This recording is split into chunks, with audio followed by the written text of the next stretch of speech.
भगवान का संतुलन भी कितना अजीब है। 100 किलो अनाज का बोरा जो उठा सकता है वह खरीद नहीं सकता, और जो खरीद सकता है वह उठा नहीं सकता। और कौन कहता है कि नेचर और सिग्नेचर कभी नहीं बदलता? बस एक चोट की ज़रूरत है। अगर अंगुली पर लगे तो सिग्नेचर बदल जाता है, और दिल पर लगे तो नेचर बदल जाती है। नमस्कार, मैं हूं कमल श्रीमाली। आप सभी का बहुत बहुत स्वागत आपके अपने चैनल में, और सूर्य के तुला राशि में प्रवेश के इस विशेष एपिसोड में। यह एपिसोड आपकी राशि अर्थात मून साइन पर आधारित है। वैदिक ज्योतिष में वर्णित 9 ग्रहों में सूर्य ग्रह को राजा की उपाधि दी गई है। सूर्य अग्नि तत्व और लाल वर्ण वाला ग्रह है। यह पूर्व दिशा का स्वामी है। ज्योतिष शास्त्र के अनुसार सूर्य को सिंह राशि का स्वामी माना जाता है। इसके अलावा सूर्य को आत्मा और पिता का कारक भी माना जाता है। ज्योतिष में सूर्य को उच्च सरकारी सेवा और मान सम्मान का कारक माना जाता है, और कुंडली में सूर्य की शुभ स्थिति से व्यक्ति को राजनीतिक जीवन में सफलता मिलती है। सूर्य को आत्मा का कारक ग्रह भी माना जाता है, इसलिए यदि आपकी कुंडली में सूर्य शुभ स्थान पर है तो आप आत्मज्ञान प्राप्ति की ओर उन्मुख हो सकते हैं। वहीं सूर्य के अशुभ प्रभाव से मान सम्मान व आत्मविश्वास में कमी, पिता से मतभेद, आंखों से जुड़ी किसी तरह की समस्या उत्पन्न हो सकती है। तो आइए अब बात करें तुला संक्रांति की। वैसे तो सूर्य की संक्रांति 12 है, लेकिन इसमें से 4 संक्रांति महत्वपूर्ण है, जिसमें मेष, उसके बाद तुला, कर्क और मकर संक्रांति मुख्य है, प्रमुख है। तो यहाँ पर तुला राशि में सूर्य के प्रवेश को तुला संक्रांति कहा जाता है। सौर मास के 2 हिस्से हैं, उत्तरायण और दक्षिणायन। सूर्य के मकर राशि में आने से उत्तरायण प्रारंभ होता है, और सूर्य के कर्क राशि में आने पर दक्षिणायन प्रारंभ होता है। इसी के बीच में तुला संक्रांति आती है। तो इस तुला संक्रांति का कर्नाटक में खास महत्व है। इसे तुला संक्रमण भी कहा जाता है। वहाँ पर इस दिन तीर्थोद्भव के नाम से कावेरी तट पर मेला लगता है, जहाँ स्नान और दान पुण्य किया जाता है, और इस दिन से कार्तिक स्नान प्रारंभ हो जाते हैं। और इसी दिन देवी लक्ष्मी की विशेष पूजन का भी विधान है, जिसमें किसान देवी लक्ष्मी को अपनी फसल के कुछ बीज उन्हें चढ़ाते हैं और उनसे वर्ष पर अच्छी फसल पाने की प्रार्थना भी करते हैं। माना जाता है कि इस दिन देवी लक्ष्मी का परिवार से पूजन करने और उन्हें चावल अर्पित करने से भविष्य में कभी अन्न की कमी नहीं आती। सूर्य के तुला राशि में रहने पर पूरे 1 माह तक पवित्र जलाशय में, तीर्थ स्थानों में स्नान करना शुभ माना जाता है। इस दिन सुबह जल्दी उठ करके सूर्य को अर्घ्य दिया जाता है और अच्छे स्वास्थ्य के लिए प्रार्थना की जाती है। कार्तिक स्नान भी इसी समय काल में आता है। तो आइए अब जानते हैं यहाँ पर संक्रांति का अर्थात तुला संक्रांति का पुण्यकाल और महापुण्यकाल।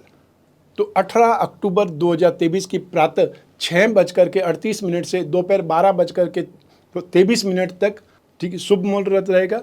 महापुण्यकाल का जो समय काल है वो 18 अक्टूबर की प्रातः 6:38 से प्रातः 8:33 तक रहेगा।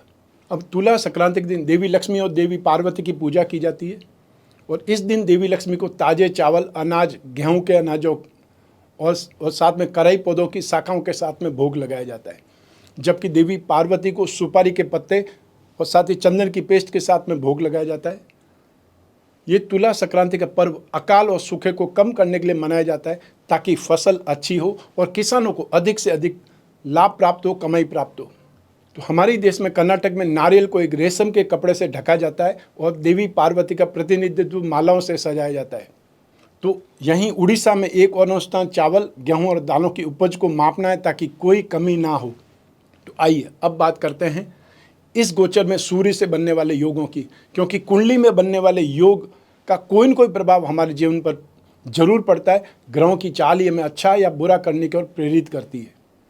सूर्य के तुला राशि में प्रवेश करने के साथ ही मंगल और केतु के साथ में युति हो जाएगी, और अगले दिन 19 तारीख को बुध से भी युति हो जाएगी, और गुरु और राहु के साथ में दृष्टि संबंध बन जाएगा। इस युति और दृष्टि संबंध का क्या परिणाम मिलेगा, सबसे पहले तो यही जान लेना सही रहेगा। सूर्य और मंगल की युति, सूर्य के साथ में मंगल की युति होने से अहंकारी होने के साथ ही साथ व्यथा या महत्वाकांक्षा जागृत हो जाती है। व्यक्ति साहस और दम से भर जाता है। यह योग हार्ट प्रॉब्लम देने में भी सक्षम है। यदि आपके घर परिवार वाले जोखिम भरा काम करने से आपको मना करते हैं, तो समझ जाइएगा कि वे लोग आपकी उन्नति को रोक नहीं रहे, वो स्नेहवश आपको बस रोकना चाहते हैं, ताकि आप जोखिम उठा करके अपने आप को कहीं प्रॉब्लम में ना डाल दें। आप अपने आप को किसी भी क्षेत्र में, कोई भी सेक्टर में श्रेष्ठता सिद्ध करने की योग्यता रखेंगे। तो आइए अब बारी है सूर्य और केतु की युति की। सूर्य और केतु की युति को सूर्य ग्रहण योग कहा जाता है। इस समय आप धार्मिक होने लगेंगे और धार्मिक मान्यताओं को मानने लगेंगे। और साथ ही साथ अब आप किसी के आश्रित नहीं रह सकते हैं। आपके कामकाज में कोई न कोई रुकावट अवश्य आएगी, आसानी से काम नहीं हो पाते, अपनी संपत्ति या अपने अधिकारों के लिए लड़ना ही पड़ता है। दूसरों के लिए एफर्ट करने पर, प्रयास करने पर उन्हें लाभ हो जाता है, लेकिन स्वयं के लिए मामले हमेशा खटाई में ही पड़े रह जाते हैं। 19 अक्टूबर से सूर्य और बुध भी एक साथ में हो जाएंगी, युति हो जाएगी, तो बुध आदित्य योग का निर्माण हो जाएगा। बुध बुद्धि का स्वामी है, तो सूर्य प्रतिष्ठा और तेजस्विता का। जब सूर्य बुध एक साथ में हो जाते हैं तब इन दोनों ग्रहों की शक्ति कई गुना बढ़ जाती है। इस योग से सोचने समझने की शक्ति भी बहुत ज़्यादा बढ़ जाती है। सूर्य अपने तेज से बुध की शक्ति में वृद्धि कर देता है और बुध आदित्य योग राजयोग कारक माना जाता है। सूर्य पर बृहस्पति की दृष्टि का क्या फल होगा? ज्योतिष में सूर्य आत्मा, तेज, बल, पराक्रम और साहस का कारक ग्रह है और बृहस्पति ग्रह जीव, ज्ञान, धर्म, न्याय, धन, संतान, इन सभी का कारक ग्रह है। गोचर में सूर्य पर बृहस्पति की दृष्टि होने से निश्चित तौर पर धन प्राप्ति का योग गठित होता है। विद्वता सिद्ध कर सकता है व्यक्ति, लेकिन इस समय संतान से कष्ट भी मिल सकता है। सूर्य पर राहु का दृष्टिफल। सूर्य को पिता माना जाता है, राहु छाया ग्रह है। जब राहु सूर्य के साथ में दृष्टि संबंध बनाते हैं तो सूर्य को पीड़ित करते हैं। इस दृष्टि संबंध से विवाह में विलंब और कई प्रकार की अड़चनें आ सकती है। संतान के संबंध में भी समस्याएं आ सकती है। नौकरी व्यापार में बाधा और महत्वपूर्ण कार्यों में या इंपॉर्टेंट कामों में बार बार व्यवधान मिलते हैं। लाख प्रयास करने पर भी यश नहीं मिल सकता है। यही सूर्य नारायण भगवान 18 अक्टूबर की प्रातः 18 अक्टूबर लगते ही 1:30 पर तुला राशि में प्रवेश कर जाएंगे। तो आइए अब जानते हैं कि सूर्य के गोचर परिवर्तन से हर राशि को क्या फल मिलने वाला है, शुभ या अशुभ। तो आरंभ कर रहा हूं मेष राशि से। आपकी मेष राशि से 7th हाउस में दाम्पत्य सुख भाव में सूर्य के प्रवेश होने से दाम्पत्य जीवन में मन मुटाव की या कटुता की उत्पत्ति हो सकती है। जीवन साथी या संतान बीमार हो सकते हैं। जिनकी विवाह की बात चल रही हो उस समय उन्हें अड़चनों का सामना करना पड़ सकता है। आपके कामकाज में भी व्यवधान मिलने लगेगा। व्यवसाय में बाधाएं उत्पन्न होने लगती है या पैसा फंसने लगता है और लोग कमिटमेंट करके भी पीछे हट जाते हैं। यात्राएं कष्टकारी या ये बोल सकते हैं दुखदायी हो सकती है, हो जाती है। तो पेट के रोग, सिर दर्द या कमर की मांसपेशियों में खिंचाव जैसी परेशानी आती है। फाइनेंशियल लॉस, मानहानि के कारण मन दुखी रहता है। ऐसे में सूर्य के उपाय जरूर राहत प्रदान करेंगे। उपाय के तौर पर आपको प्रतिदिन सुबह सूर्यदेव को अर्घ्य देना शुभ रहेगा। अब बारी है वृषभ राशि की। आपकी राशि से 6th हाउस में रोग भाव में गोचरवश सूर्य का प्रवेश होगा। अब कार्य सिद्धि और सर्व सुखों की प्राप्ति संभव हो सकती है। नए नए सामान की, सुख सुविधाओं की आप शॉपिंग कर सकते हैं, खरीद हो सकती है। विरोधियों की, शत्रुओं की यहाँ पर हार होगी, पराजय होगी। रोगों से राहत मिलने लगेगी, स्पेशली कोई भी दर्द में। सरकारी अधिकारियों से, बड़े लोगों से मार्गदर्शन मिलने लगेगा, फायदा मिलने लगेगा। सेल्फ रेपुटेशन में वृद्धि होने लगती है। रोग, शोक से राहत मिलने से मन और तन दोनों स्वस्थ और प्रसन्न होने लगते हैं। शिक्षा में या कोई कंपटीशन एग्जाम में जो लोग भी रेडी हो रहे हैं, तैयारी कर रहे हैं, उन स्टूडेंट्स के लिए, उन लोगों के लिए यह समय बहुत पॉजिटिव रहने वाला है। जो व्यापारीगण हैं वो विस्तार के लिए, एक्सपांशन के लिए भविष्य की योजना बनाने में सफल रहेंगे। उपाय के तौर पर संभव हो तो घर पर रामायण का पाठ करें या फिर नियमित रूप से भगवान श्री राम की पूजा उपासना करें। आइए अब बारी है मिथुन राशि की। आपकी मिथुन राशि से 5th भाव में, शिक्षा और संतान भाव में गोचरवश सूर्यदेव के आने से शुभ प्रभाव में वृद्धि होने लगेगी। संतान पक्ष से शुभ समाचार मिल सकते हैं। संतान की आशा है तो खुशखबरी मिल सकती है। रोजगार में मानसिक भ्रम उत्पन्न होने लगेगा। शारीरिक और मानसिक शक्ति में, क्षमता में कुछ कमी आ सकती है या फाइनेंशियल लॉस हो सकता है। स्वयं या संतान के स्वास्थ्य की आपको चिंता सता सकती है। वहीं सरकारी अधिकारियों से वाद विवाद हो सकता है। यात्राओं में आपको कोई समस्या हो सकती है, असुविधा हो सकती है और स्वयं को कमजोर या असहाय अनुभव आप कर सकते हैं। उपाय के लिए छोटे भाई बहनों को लाल रंग की कोई वस्तु भेंट करनी चाहिए। आइए अब बात करते हैं आपके लिए कर्क राशि की। आपकी कर्क राशि से 4th हाउस में सुख भाव में गोचरवश सूर्यदेव के प्रवेश होने से मानसिक और शारीरिक समस्या आने लगेगी और कई बार घरेलू झगड़ों के कारण सुखों में बहुत कमी आ सकती है। वहीं जमीन जायदाद से संबंधित अनेक प्रकार की समस्याएं उत्पन्न हो सकती है जो आपने सोची भी नहीं हो। इस गोचर में अच्छी सुख सुविधाएं तो नहीं मिल पाती है और यात्रा में भी प्राय दुख या असुविधाएं ही मिलती है और परिवार के लोग ही विरोधी हो सकते हैं या फिर विरोधी बहुत ज़्यादा परेशान करते हैं। वैवाहिक सुखों में भी अड़चनें आने लगती है, मानहानि की संभावना तक बन जाती है। उपाय के लिए प्रतिदिन सुबह गायत्री मंत्र का 108 बार जाप करना चाहिए, अर्थात 1 माला जाप करनी चाहिए। आइए अब बात करें सिंह राशि की। आपकी सिंह राशि से 3rd हाउस में पराक्रम भाव में सूर्यदेव का गोचरवश प्रवेश होगा। ये गोचर शुभ माना जाता है। रोगों से राहत, सुख चैन जैसे शुभ फल मिलेंगे। इस समय आप खुद को एनर्जेटिक महसूस करेंगे। अच्छे लोगों से, सज्जन लोगों से, उच्च जो अधिकारी हैं उनसे मेल मुलाकात होने लगेगी, मेलजोल बढ़ने लगेगा।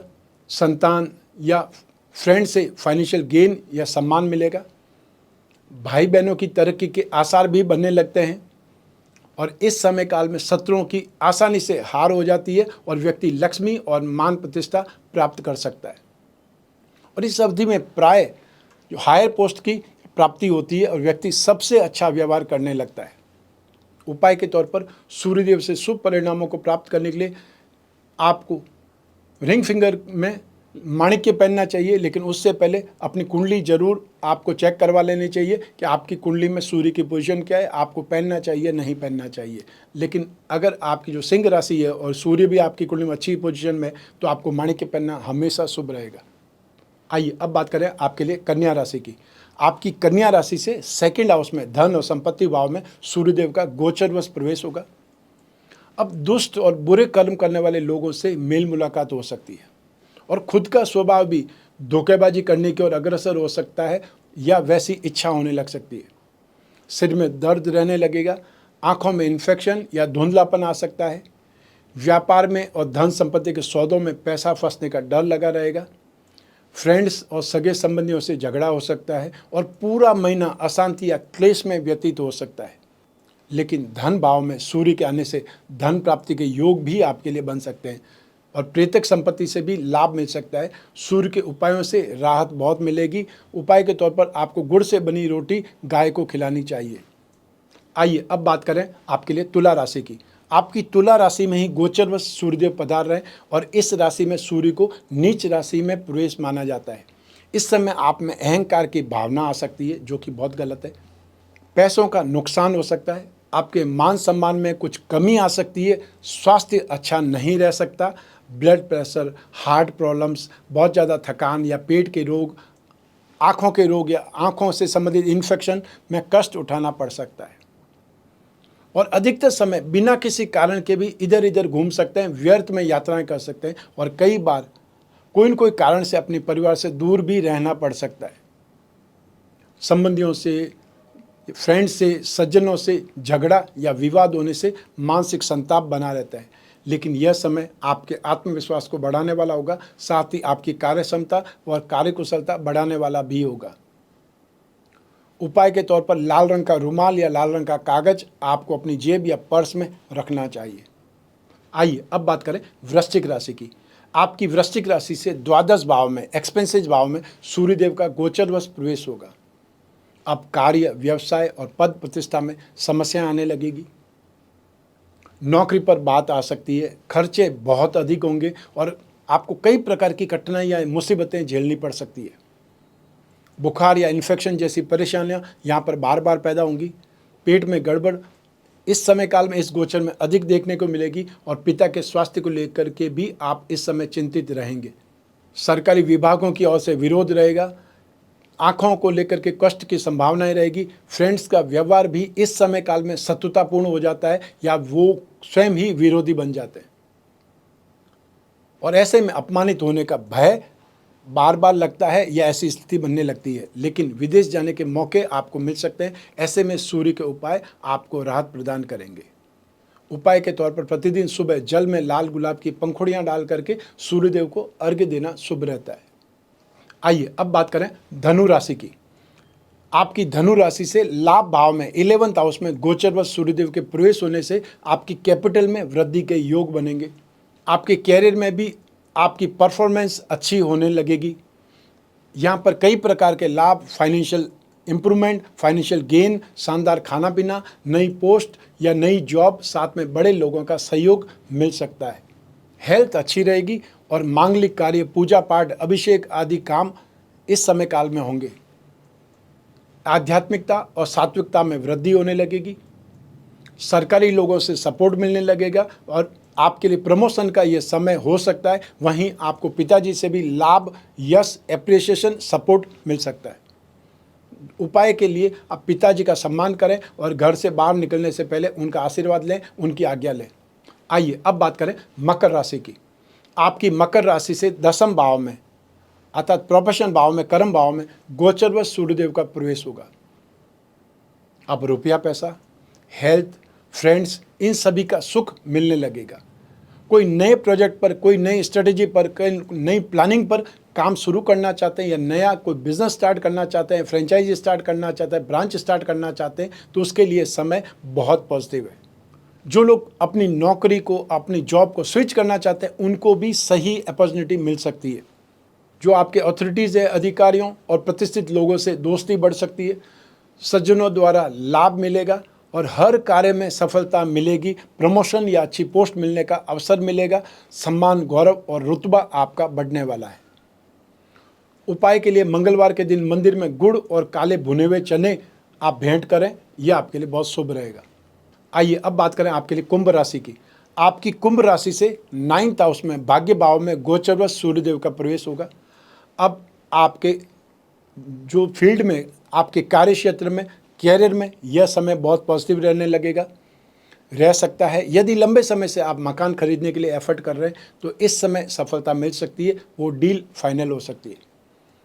सरकारी योजनाओं से भी आपको लाभ मिल सकता है, लेकिन वर्चस्व में, रुतबे में कुछ कमी का एहसास भी होने लगेगा। झूठे आरोप भी लगाए जा सकते हैं आप पर, बिना किसी कारण के खर्च या फिर फाइनेंशियली लॉस हो सकता है। ऐसे ही समय में व्यावसायिक आय में, लाभ में कुछ कमी, रोग और अशांति उत्पन्न हो सकती है। घर में किसी धार्मिक कार्य का आयोजन भी आप करवा सकते हैं। सूर्य के उपाय आपको जरूर राहत प्रदान करेंगे। तो सूर्य के उपाय के तौर पर रविवार को मंदिर में अनार का दान अर्थात अनार भेंट करनी चाहिए। आइए अब बात करें मीन राशि की। आपकी मीन राशि से 8वें भाव में, मारक भाव में गोचरवश सूर्यदेव के प्रवेश होने से आपके पिता के स्वास्थ्य को लेकर के आपकी चिंताएं बढ़ जाएगी। वहीं आपके ऑफिस में भी आपकी परफॉर्मेंस कुछ खराब या फिर ये बोल सकते कम इफेक्टिव रहने लगेगी।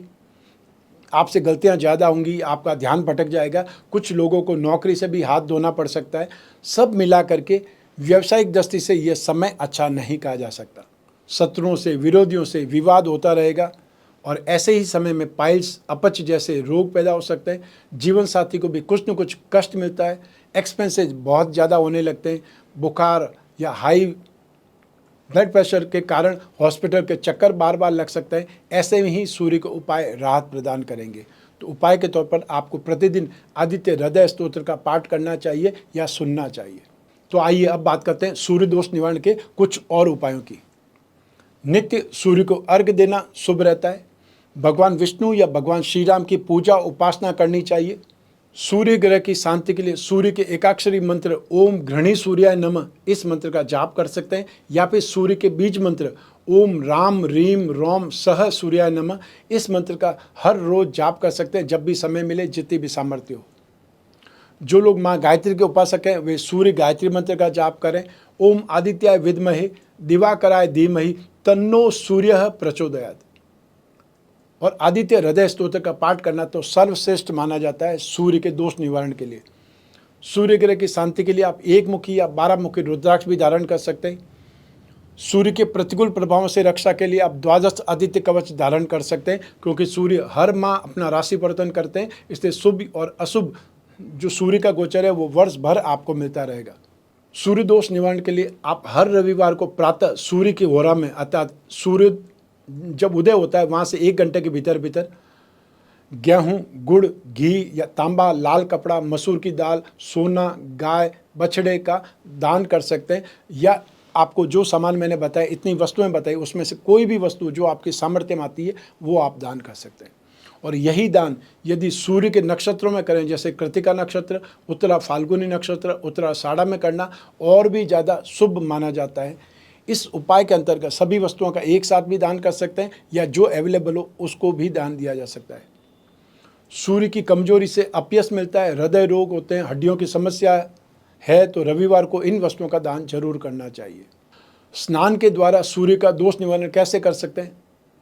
जब गोचर में सूर्य अनिष्टकारक हो तो व्यक्ति को स्नान करते समय जल में जो सामान खसखस, लाल पुष्प या केसर डाल करके स्नान करना शुभ रहता है।